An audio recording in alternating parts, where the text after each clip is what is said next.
সহ আমাদের পার্বত্য চট্টগ্রামের পাহাড়ি ও জম্মু আদিবাসী সহ সারা দেশে আদিবাসীদের স্বীকৃতির যে আন্দোলন, সারা দেশের বাঙালি নাগরিকদের, সকল বাংলাদেশি নাগরিকদের সুশাসনের জন্য যে আন্দোলন, সেটা সফল হোক।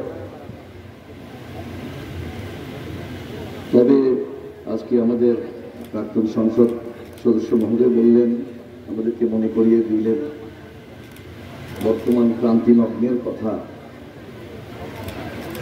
কিছুদিন আগে জাতিসংঘের মহাসচিব ঢাকে এসেছিলেন, তার সাথে আমার সাক্ষাৎ হয়। সাক্ষাতের সময় মনের কিছু দুঃখ বেদনার কথা না বলে পারলাম না। দেশে যে বিভিন্ন কমিশন গঠিত হয়েছে, আমি অন্তত 3টি কমিশনের সাথে বৈঠক করেছি, সংলাপ করেছি, মুখে বলেছি, লিখিতভাবে দিয়েছি। কিন্তু দুঃখের বিষয় যে অধিকাংশ কমিশনের প্রতিবেদন সবগুলো এখনো আমার পড়ার ও হজম করার সুযোগ হয়নি। তবে অনেকগুলো কমিটিতে আমরা যেভাবে আমাদের স্বকীয়তার কথা, বাংলাদেশের বহুত্ববাদের কথা প্রতিফলিত হবে বলে আশা করেছিলাম, আমাদেরকে নিরাশ করেছে। তো আমি মহাসচিবকে বলেছিলাম, সে 1964 থেকে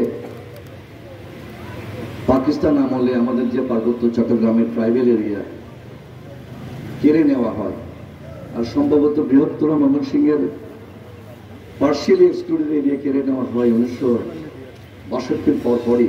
আপনারা যখন বয়স্ক, আপনাদের স্মরণে আসবে যে তখন সে 1962 সংবিধান চলে গেল।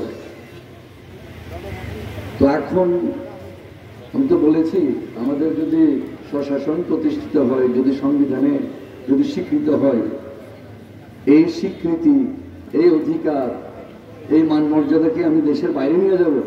আমরা কি বারবার নিয়ে যাবো নাকি ভারতে নিয়ে যাবো? বাংলাদেশে তো থাকবো, এখানেই তো অধিকার চাচ্ছি। সুতরাং এই ন্যায্য অধিকারের অস্বীকৃতি আজ পর্যন্ত খুবই দুঃখজনক।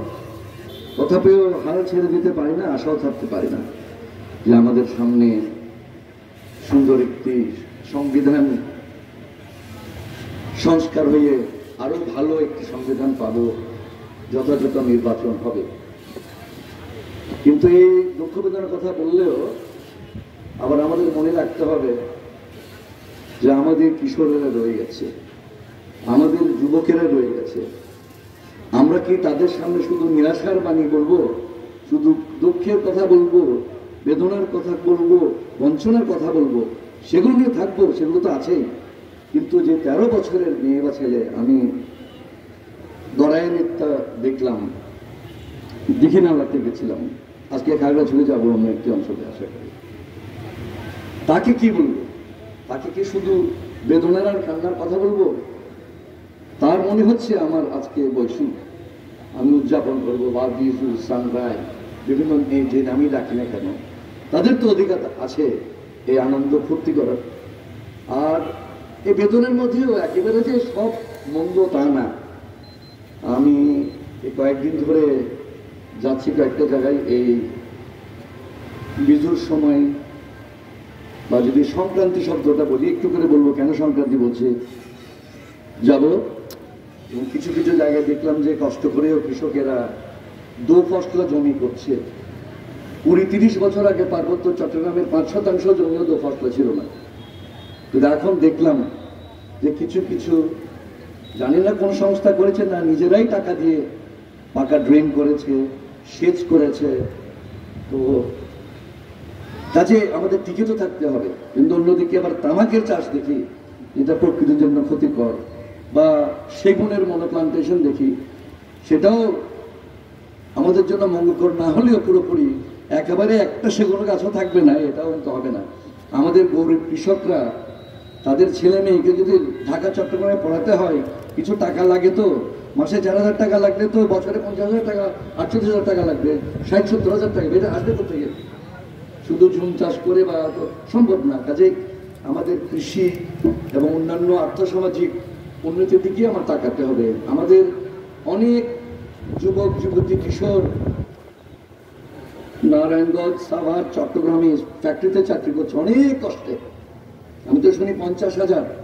তাদের জন্য তো আমাদের কর্মসংস্থানের কথা চিন্তা করতে হবে। এরা যে কষ্ট করছে, হ্যাঁ বাংলাদেশের অর্থনীতি তাদের একটা বিরাট অবদান আছে। ঠিক যেমন আমাদের ছেলেরা মধ্যপ্রাচ্যে যায়, ইটালিতে যায়, ছেলে মেয়ে দেশের জন্য মুনাফা অর্জন করে আনে, পার্বত্য চট্টগ্রাম ছেলে মেয়েরাও তো যায়। আমি মনে করি যে তাদেরকেও আমরা কিভাবে এটা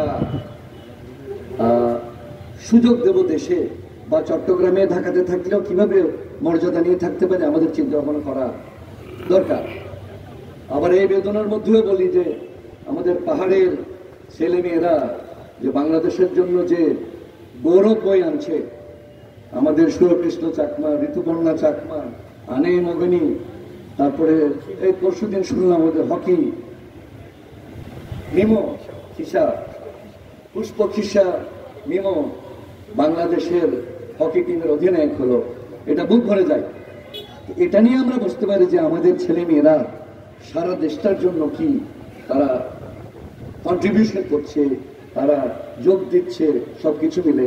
তো এগুলো মিলে আমি আশা করি, আমার অন্তত এটা মনে হয় ঋতুপর্ণার মুখটা দেখলে মায়া উঠে সকলের। সে চাকমা নাকি মারমা নাকি বাংলাদেশি, তো দেশের জন্য গর্ব আনছে। এগুলো নিয়েও আমাদের আশা করি আমাদের সমতলের ভাই বোনেরা মনে রাখবেন যে আমরা সকলে মিলিত একটা বাংলাদেশ গড়তে পারি। তো আমি একটু করে